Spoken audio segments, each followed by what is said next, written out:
Great. Ladies and gentlemen, thank you once again for joining us today. Hope that you have managed to have a look around and see some of the stalls. If you haven't, there's still available at the end. There are lots of different stalls talking about the different activities that we do through the week, which Miqdaad Versi, who's my brother, is going to speak about in a short while.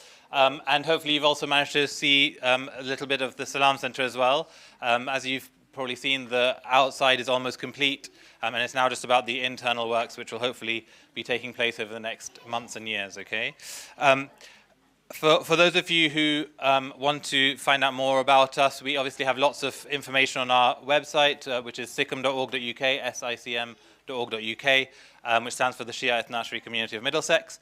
And we've also got lots on our social media channels, so you can see our Facebook, our Instagram, our Twitter, or X, actually, I haven't changed that, but which is SICM Mafil Ali, or the Salaam Centre, and we've got our YouTube channel as well, which has our regular programs, which again we'll talk about in a bit. As with most of our programs, what we usually have is we start with the recitation of the Holy Quran, and so these verses, normally we try to choose verses which are relevant to a talk which we're having or something about like that. Today we're going to have some verses which focus on the topic of justice. So we're going to please welcome Maryam Asaria with a loud round of applause, who's going to recite some Quran for us.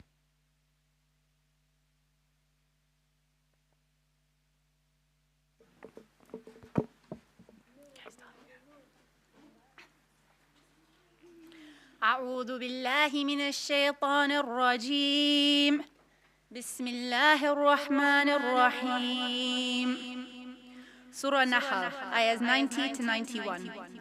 إن الله يأمر بالعدل والإحسان وإيتاء ذي القربى وينهى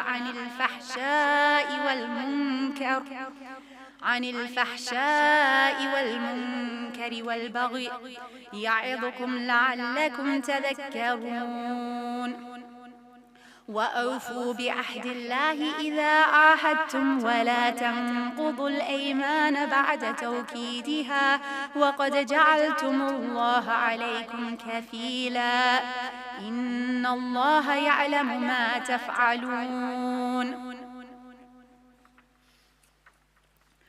Surah An-Nisa, ayah 135. يا أيها الذين آمنوا كونوا قوامين بالقسط شهداء لله ولو على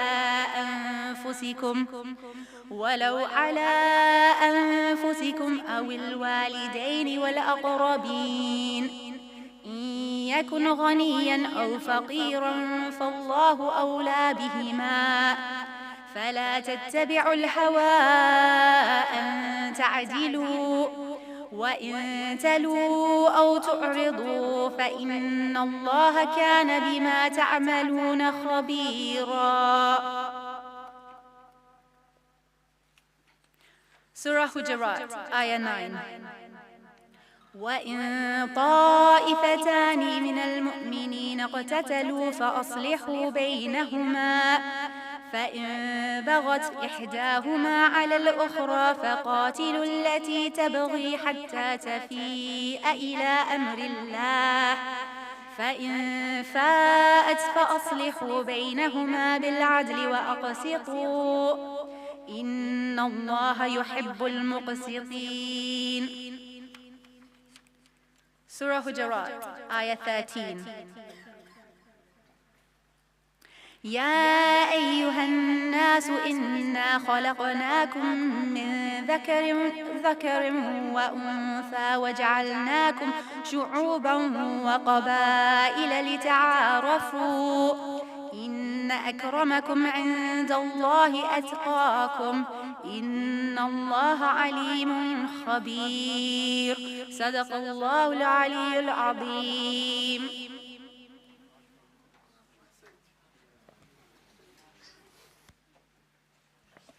Thank you very much for that beautiful recitation. As you probably can see from those verses, there's lots of topics in the Quran, and these verses just focus a little bit on the topic of justice. So hopefully you're able to follow some of the translation. The next part is just going to be a short talk by Miqdaad Versi, who is one of the executive committee members of the centre. He'll be talking about the various activities that we have through the year and a little bit about the background of the centre. So please welcome him with a round of applause.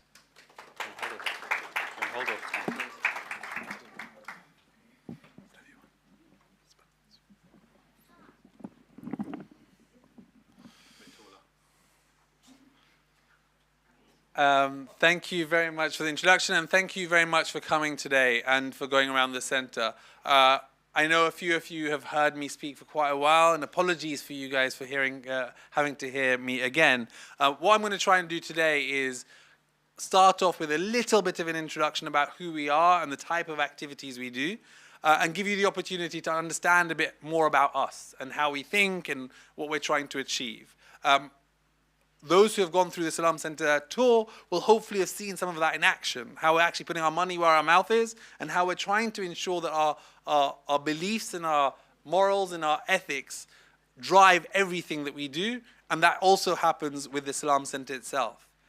But firstly, I'd just like to talk about the activities that we do right now and a little bit about the broader context in which we live in right now. So, we here are the Shia Nashri community of Middlesex. So we come from the Shia background. So they're Sunnis and Shias amongst Muslims, and we come from a Shia background.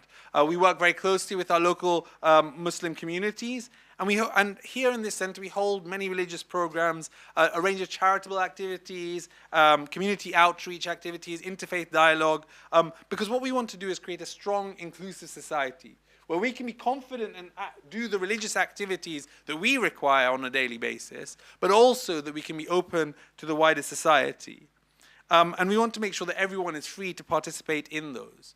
And so we do, I'll talk about some of our core activities in a minute.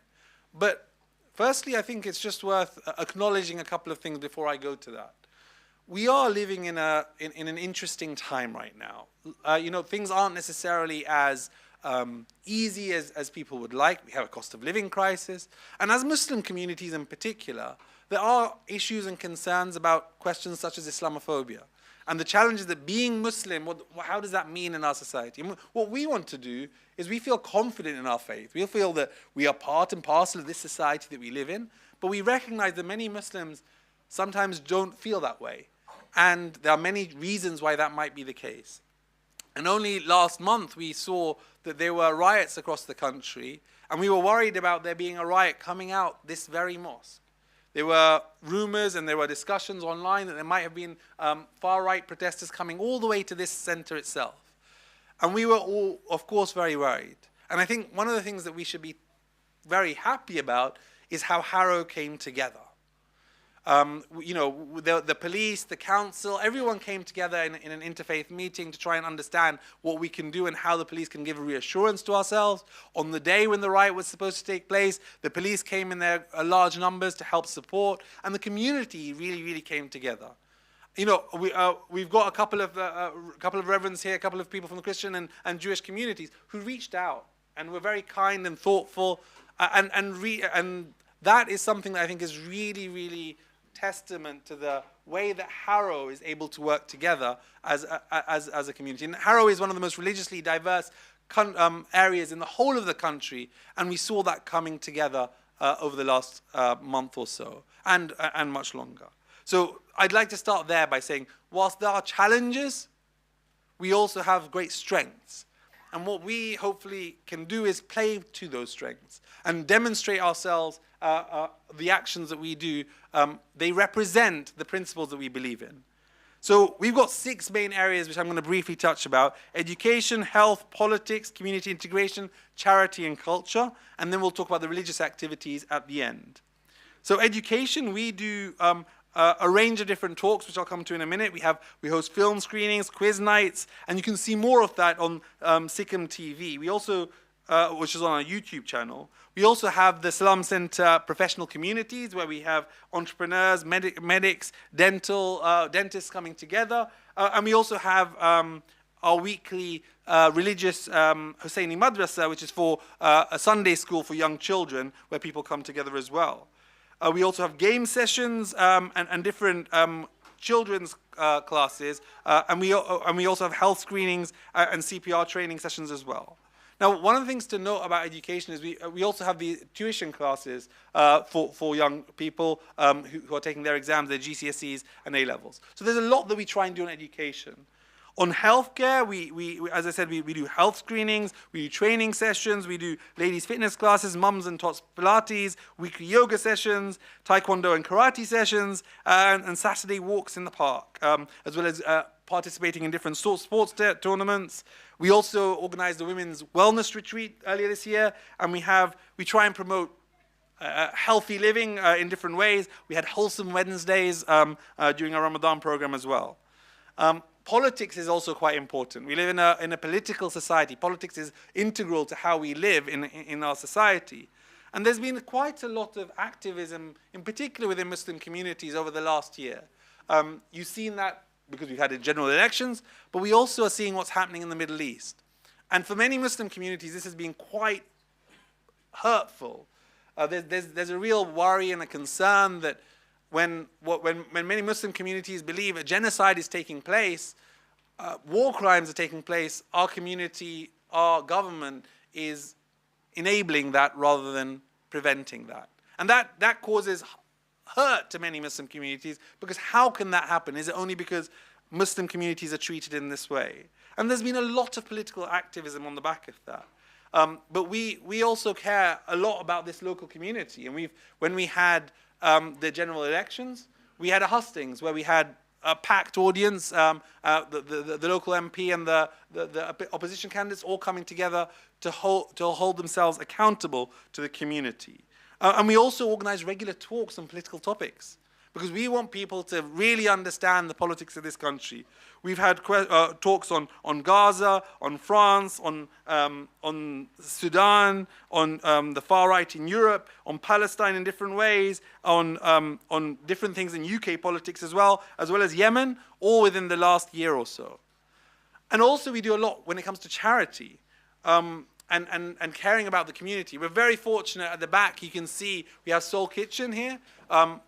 Every week we have a food bank where we're able to, we're very fortunate to partner with Soul Kitchen to provide the space and they provide a lot of the activities, the food and the different essential items and food packs, and they're handed out directly to the homeless and vulnerable families. I think that's really, really important in terms of social impact for the local society, and Soul Kitchen, we're very fortunate to be working with them on this.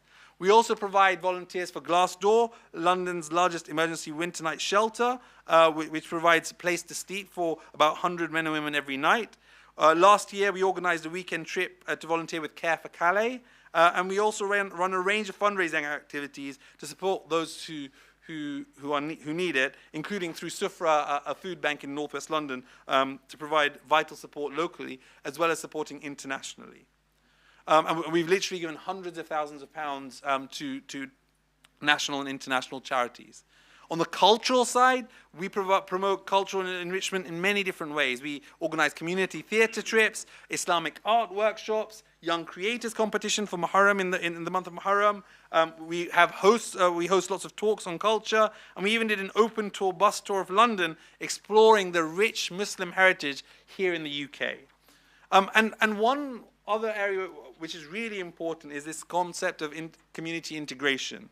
You know, the whole point of the Salaam Centre that we're building is developing on that very core principle of how do we engage with our society in a way that reflects our identity, doesn't dilute our identity, but actually is one that is open, that is willing, that is working with our local communities in different ways.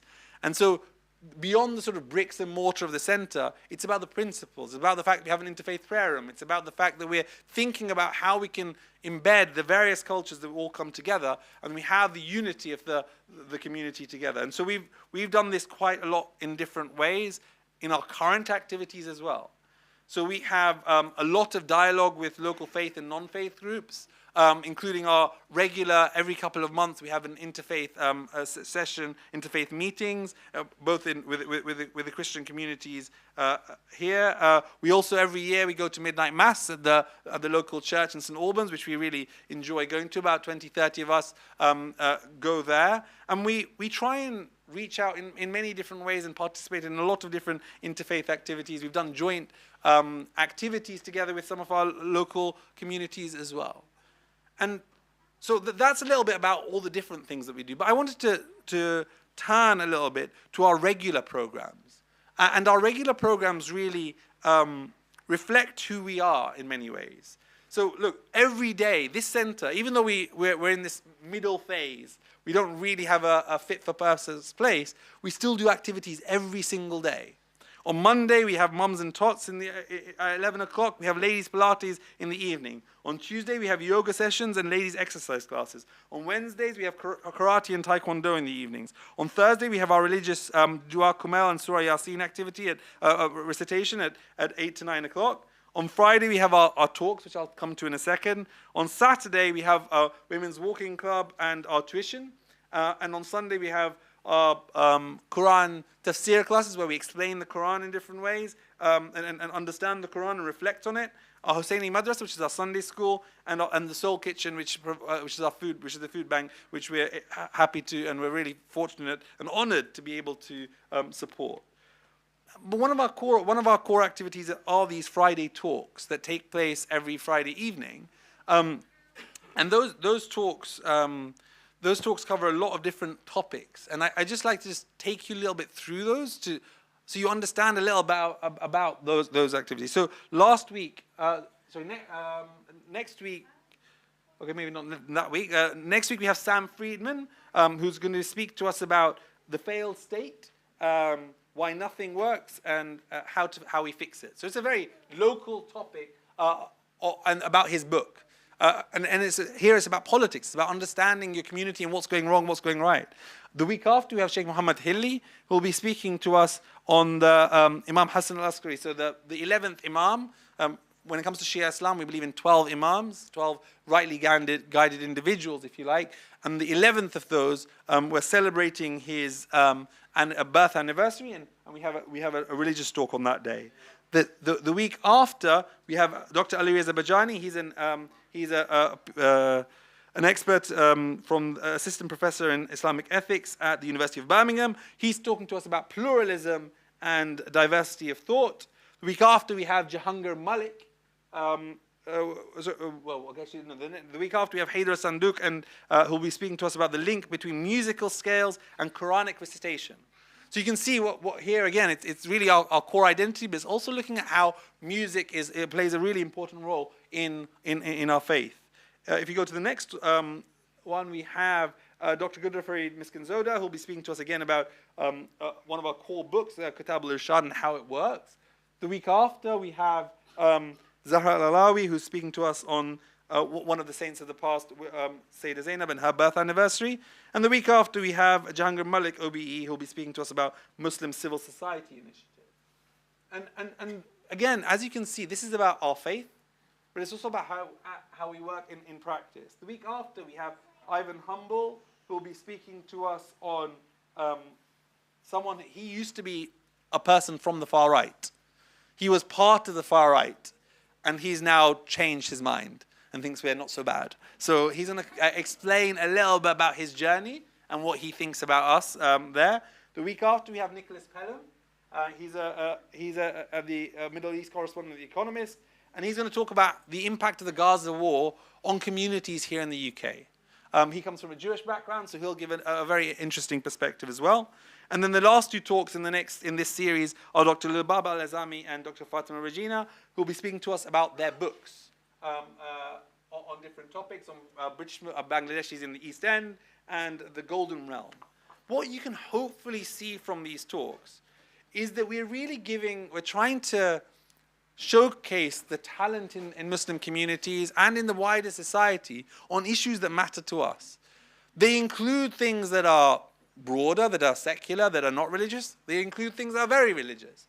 But what we believe in is having that diversity of thought and being able to welcome people in. All of our talks are open for everyone. Anyone can come. Every Friday evening at 8 o'clock, the talks are available. SICM, SICM.org.uk, you can see it, and you'll have the chance to participate if you want.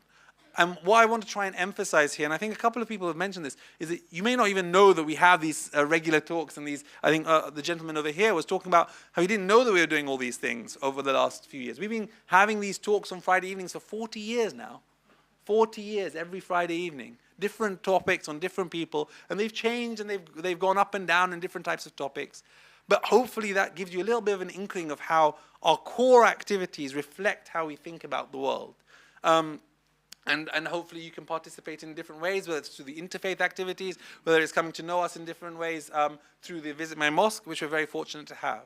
So today really was all about Visit My Mosque. It was all about a Muslim Council of Britain initiative, which across the country, mosques are opening their doors to demystify what we're all about, to allow everyone to come in, to encourage people to come in, and to get you to know a bit about us, and to realize who we are, and we're able to showcase confidently, without sharing, without being worried about who we are, being confident in who we are, and hopefully that gives you confidence and answers any questions that you might have.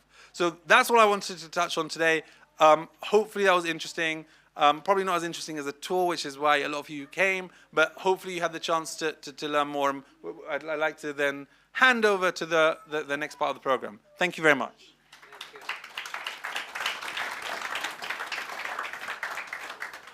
Thank you. So hopefully that gives you a good insight of the work to the work which we do over here. We're happy to answer any questions you have. If you do have any questions afterwards, please do stop any one of us and ask away. The next part of the program will be 2 short talks. First, we're going to welcome Reverend Sarah Archer, who's going to speak to us. So Sarah Archer, you might know her well. She's a vicar at St. Albans Church. Her background is that she was a GP. Still a GP? No? Okay, so was a GP in Cornwall, Bath and Bristol, and her career was in Oxford, is that right? And now has been vicar at St. Albans for a few years? 4 years now. 4 years now. Yeah. And as Miqdaad mentioned, we see her at least once a year when we come to Midnight Mass, which we usually do with a group of about 20 or 30 of us. So please welcome Vicar with a loud round of applause. Thank you so much, and thank you very much for the invitation to be here today. Just to let you know, Midnight Mass is going to be a bit earlier this year, 11 rather than 11:30, just to help people get home, because nobody seems to come on from the pubs anymore.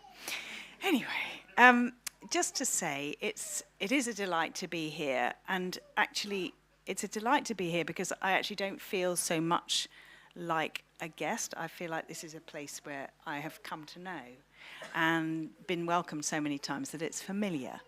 And I am deeply grateful for that. When I first arrived in North Harrow, we were in the midst of COVID, and I was invited to a social event with Anila and Jamil, who, I don't know whether they're here today.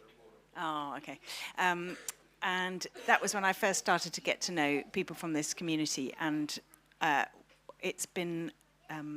I haven't been able to come as often as I would have liked to some of the interfaith dialogues, but I can tell you that I have good friends in Anila and Jamil, and that's made a big difference to how I feel about this place and also the community that in which I'm sat. Now, one of the things that I was thinking about was, what can I say today? Recently, the almost riots in Harrow focused all of our minds.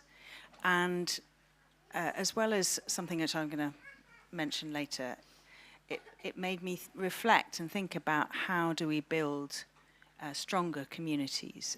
Because when this was all coming out, I was thinking, who are these people? They're not people I know. And so I was reflecting on the interfaith dialogue which I've been to. And actually, one of the things that I think I really value about it, in an age where people are cancelled for having a difference of opinion, is that actually we gather together and we are actually honest about some of the things, the areas on which we are completely incompatible, in which our views cannot be made to fit together somehow. That's what we're supposed to do, I think, at the dialogue. We are supposed to state where we are different. And it is the fact that we maintain our relationships and friendships in the face of difference that matters. We can't pretend, I don't think we can build community if we're pretending about our differences. But I do think that if we build community with difference, that we are far stronger. And so that's all I really wanted to say, apart from the fact that I happened to learn about a thing called Mitzvah Day, and I thought it was something to do with a bar mitzvah, but it's not. A Mitzvah Day is a day in the Jewish tradition of doing good works. And I think it's always on 24th of November or around the Sunday near there. And I learnt about Mitzvah Day around the time of the proposed riots and the riots that were happening across the country.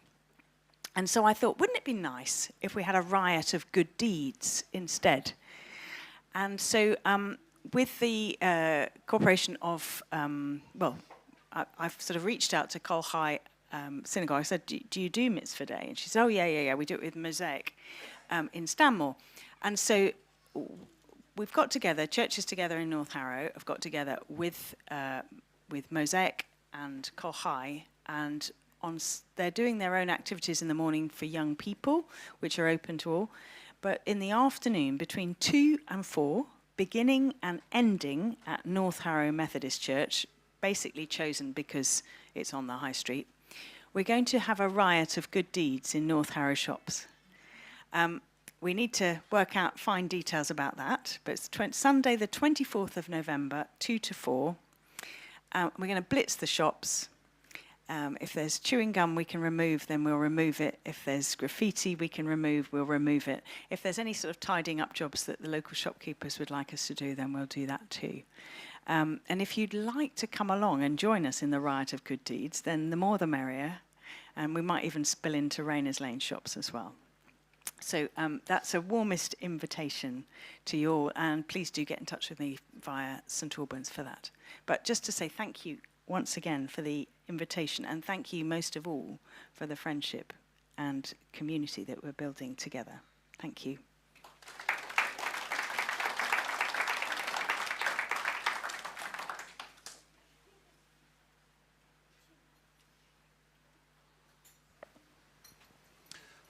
Thank you very much. The next part of the programme is going to be another short talk by Reverend Jody Stowell. Please welcome her with a loud round of applause. Again, I'm sure a lot of you know Jody either in person or online, because she has a nice large following online as well. And she's the Vicar at St Michael's and All Angels. And just because Miqdaad did talk a little bit about how we'd had quite a lot of support in the past, especially with the recent threats of riots. I remember a few years ago, I think there was an incident in Finsbury Park, and Reverend Jody Stowell kindly sent some flowers to us, and it's these types of relationships which really help to build a community. So thank you very much. Another round of applause. Thank you. I feel a little bit of an interloper because obviously, I'm local in that I'm Harrow. I'm not local as in I'm not North Harrow. So Sarah has brought that, and actually my link with this mosque has been with Miqdaad. So I was reminding him that we met 2012, so a little while ago, and so I've watched the Salaam Centre sort of come through to this point. It's so exciting, but. I think that photo that you had up was from all that time ago. I'm a bit like, give your brother a new photo, Miqdaad. We met in the green room of GMTV. It's talking about some faith thing in which they invite people like us on to talk about that. So yeah, I guess I just wanted to say though, I've done Visit My Mosque with you. I haven't been since before COVID, but I think three or four times now. Every time that I come here, I just have a sort of feeling of, yes, this is, I don't know, there's just such a real heart and a real positive feeling when I come and visit here. Across the faiths. So, it is a very kind of specific thing. And yes, I listened to you a lot on that talk, Miqdaad. But there's something that is so familiar in the language that you use about the flourishing of all people. That is something which we both believe that is at the heart of what God is like and who God is. And those are the things that we share. So it's not to, as Sarah was saying, it's not to kind of go, oh, we all think the same thing. And you know, and we have to be authentic to our faith. And that came across very much as we were going, you know, round on the tour. But there's something that is so important about recognizing how diversity expands us.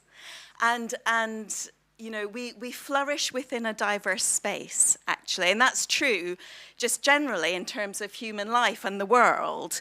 You know, diversity of species in terms of plant species, that's important to the flourishing of the whole world. And it's the same in recognizing us and the differences across what it means to be human. So it's not always easy to do that as people of faith, because it's like, well, I think this and you think that, and that's what I hold really dear, and that's really important to me, and I wish everyone would believe that.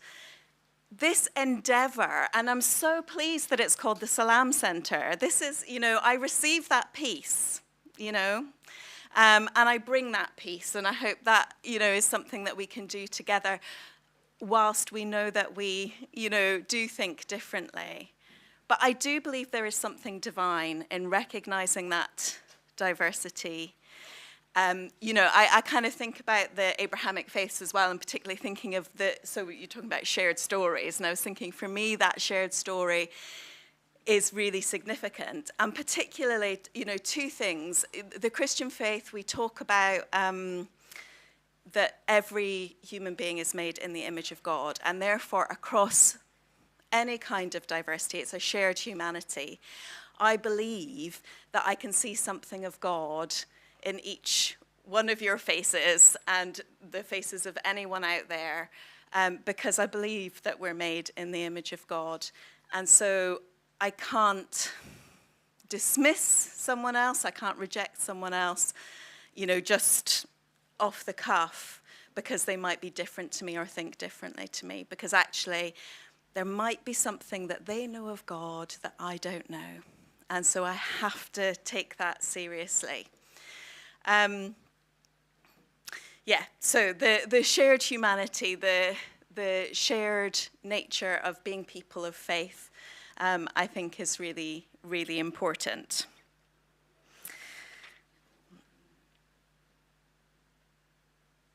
Just checking my notes. Oh yes, and the other thing is that this sort of sense of wanting to bless your community with all those kind of really interesting... Oh, by the way, if we want to come here rather than watch online, do we have to tell you, or do we just show up? We just show up, everyone, okay? So you can just show up. And is there a list somewhere of all the talks? SICM.org.uk. I shall be looking at that. I was really interested in that. So, you know, we do that at St. Mike's. We have, you know, toddlers. We have these things which feel very practical and maybe not very holy and not very religious. But actually, these are the things which draw us in, which bless a community, particularly like you're saying about older people or mums and tots. Sometimes it can be very isolating being in our society, but those are the things which actually have a spark of the divine in them, even if we think they don't sound particularly religious, and surely there's just the religious stuff and then all that other stuff that we do. So, thank you for inviting me to come here and to share some of this space with me. I'm really interested in the interfaith, the potential of an interfaith prayer space. That you know, some of these things kind of blow my mind. I think, how would that happen? But I think, well, let's find a way. So thank you for having me here, and yeah, invite me back. All right, thank you. Thank you very much. Hopefully, all of these talks have given you an insight into some of the stuff we do, as well as the work that we do with the local communities. I have nothing more to say apart from thank you for coming. Please do feel free to speak to any of us about anything more that you want to ask about. As mentioned, we do have lots of activities going on throughout the week. You can find out more on our website, sicm.org.uk. If you want to be added to our mailing list, you can be. If you want, just let us know your email address, and that will then get you like regular programs. So at least once a week, we'll send you a list of all our programs. So you're welcome to do that as well. You can either join online, or if you speak to one of us, we can add you to our mailing list as well. Okay. Thank you very much, and we'll switch the lights on and let you all happy to chat. There's some drinks still left over, so please do join.